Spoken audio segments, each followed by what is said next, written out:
Assalamualaikum warahmatullahi wabarakatuh. Bertemu lagi dengan Bu Heni dalam mata pelajaran Sejarah Kebudayaan Islam untuk anak-anak kelas 5 MINU Banat Kudus. Pada kesempatan kali ini kita akan belajar bersama tentang keperwiraan Nabi Muhammad dalam perang Badar. Jadi setelah Nabi Muhammad hijrah ke Yasrib atau ke Madinah, kemudian Nabi melakukan upaya-upaya untuk mendamaikan, mensejahterakan, mentertibkan masyarakat Madinah. Terjadi perang besar yang pertama yang disebut dengan perang Badar. Sebelum kita memulai pembelajaran kali ini, kita baca basmalah terlebih dahulu bersama-sama. Bismillahirrahmanirrahim. Perang Badar atau bisa juga disebut dengan Yaumul Furqan itu adalah perang pertama bagi umat Islam ya. Sebelumnya umat Islam sudah pernah berperang, tapi hanya perang antar suku, perang kecil-kecilan. Sedangkan perang Badar ini adalah perang besar yang pertama bagi umat Islam, dan ini sangat menentukan keberadaan umat Islam ya. Perang Badar juga perang antara kaum muslimin dan kafir Quraisy. Perang ini terjadi di lembah Badar ya, makanya disebut dengan perang Badar. Perang Badar ini terjadi pada tanggal 17 Ramadan tahun 2 Hijriah. Jadi tahun 1 Hijriah Nabi hijrah, tanggal 2 Hijriah terjadi perang Badar.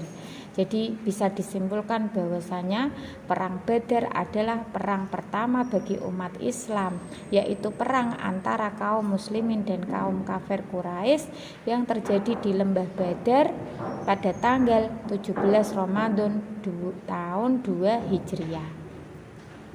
Kemudian karena perang Badar ini adalah perang kaum muslimin melawan kafir Quraisy, pada saat itu kaum muslimin dipimpin langsung oleh Nabi Muhammad, sedangkan kafir Quraisy dipimpin oleh Abu Jahal bin Hisham. Jumlah pasukan kaum muslimin yaitu 313, sedangkan jumlah pasukan kaum kafir Quraisy adalah 1000 pasukan. Dari jumlah pasukannya sudah bisa ditebak ya siapa yang lebih banyak, yaitu kaum kafir Quraisy. Kemudian latar belakang terjadinya perang Badar. Kenapa kok bisa terjadi perang Badar? Itu karena adanya iri hati, cemburu dan dendam dari kaum kafir Quraisy di Mekah dan Yahudi di Madinah kepada umat Islam. Karena apa? Karena setelah umat Islam hijrah ke Madinah, umat Islam ini menjadi lebih berkembang ya, jumlahnya lebih banyak, agama Islam lebih sukses di Madinah, dan ini membuat iri hati kaum kafir Quraisy. Mereka tidak terima, makanya mereka berperang kepada umat Islam. Bendera perang dari kaum muslimin ini dibawa oleh Mus'ab bin Umair.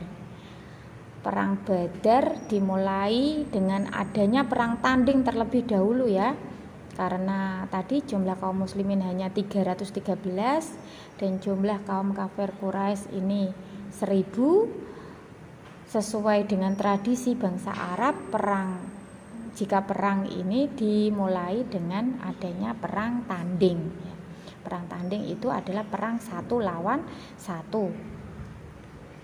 Dari kaum muslimin ya, wakil perang tanding itu ada 3, yaitu Ubaidah bin Jarrah, Hamzah bin Abdul Muthalib, dan Ali bin Abi Thalib. Sedangkan dari kaum kafir Quraisy diwakili oleh Syaibah, Utbah, dan Walid bin Utbah. Dan dalam perang tanding umat Islam memenangkan semua perang tanding ya, dari 3 tadi ya, perang tanding 1 lawan 1, umat Islam memenangkan semuanya. Hal ini sudah membuat kaum kafir Quraisy keder, tapi mereka tidak mau menyerah. Kemudian Nabi Muhammad bersama sahabatnya Abu Bakar memberikan seruan semangat kepada pasukan muslim untuk terus berperang Beliau bersabda, demi diri Muhammad yang ada di tangannya, tidaklah seorang di antara mereka berperang pada hari ini, berperang dengan sabar mengharap keridhaan Allah, maju terus pantang mundur, melainkan Allah memasukkannya ke dalam surga. Karena ini adalah perang kaum muslimin ya. Jadi jika memang harus wafat dalam keadaan syahid yang insya Allah langsung masuk surga. Seketika itu Nabi mengucapkan takbir, Allahu Akbar, Allahu Akbar, Allahu Akbar ya. Ini takbir dari Nabi Muhammad membakar semangat kaum muslimin pada saat itu. Mereka berperang sampai titik darah penghabisan. Setelah perang tanding tadi ya, dilanjutkan dengan perang terbuka ya. Kemudian Abu Jahal bin Hisham sebagai pemimpin dari kaum kafir Quraisy tewas dalam perang tersebut, sehingga peperangan dimenangkan oleh kaum muslimin. Ini semua atas kehendak Allah ya, walaupun tadi jumlahnya sedikit ya dan tidak ada persiapan, tetapi jika Allah sudah menentukan menang ya, tidak ada yang menghalangi kuasa Allah. Dalam perang Badar ada banyak korban ya. Di antaranya korban dari kaum muslimin 14 wafat, sedangkan dari kaum kafir Quraisy 70 tewas dan 70 ini menjadi tawanan. Apa keperwiraan dari Nabi Muhammad yang dapat kita teladani dalam perang Badar ya? Beliau tentunya tidak takut dan gentar dalam menghadapi musuh yang jumlahnya sangat banyak dan peralatannya lengkap ya, karena mereka membawa senjata, kuda dan sebagainya, sedangkan kaum muslimin ini tidak ya. Kemudian dengan kemenangan kaum muslimin ini tentu saja membuat lega dan gembira kaum muslimin khususnya ya, dan ini membuktikan bahwa kaum muslimin ini diakui keberadaannya, karena tadi berperang melawan 1000 pasukan dan kaum muslimin berhasil memenangkan. Sebaliknya dengan kaum kafir Quraisy, hal ini tentu saja memalukan bagi kaum kafir Quraisy ya, khususnya di masyarakat Arab. Mereka tentu saja dendam dan berniat ingin membalas dendam kepada kaum muslimin atas kekalahannya.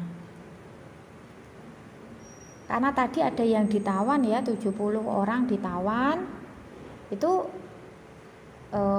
bisa dibebaskan ya dengan syarat diantaranya kadang dibunuh, tetapi ini jarang sekali dilakukan ya, karena kecuali memang mereka sangat jahat, mereka sudah membunuh banyak orang.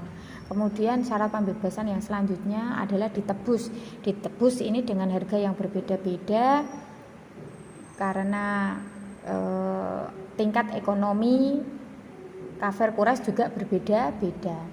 Dan yang selanjutnya ada dengan mengajari baca tulis kaum muslimin, karena kaum muslimin pada saat itu banyak yang tidak bisa membaca tulis.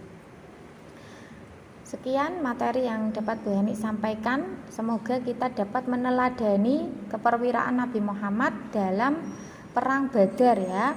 Walaupun kondisi kita sedang begini, kita tetap semangat dalam belajar ya, karena kondisi kita ini belum apa-apa dibandingkan dengan kondisi umat Islam dan Nabi Muhammad pada waktu dulu dalam mendakwahkan agama Islam. Semoga bermanfaat. Mohon maaf apabila ada kesalahan. Wassalamualaikum warahmatullahi wabarakatuh.